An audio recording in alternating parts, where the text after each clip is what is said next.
Okay, so here's a quick tutorial about smoothing artifacts and how to resolve them.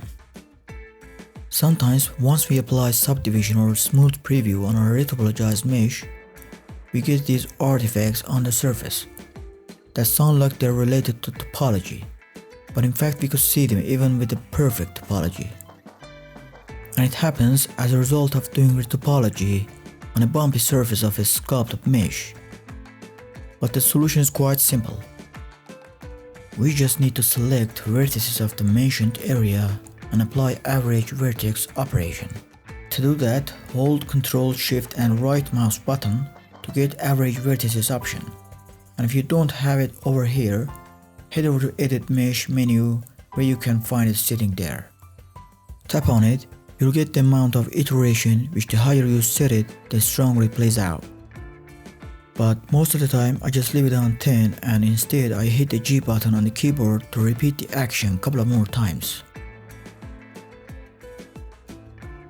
After applying that, you'll notice there isn't any sign of those unpleasant artifacts anymore, and the surface is quite smooth and clean.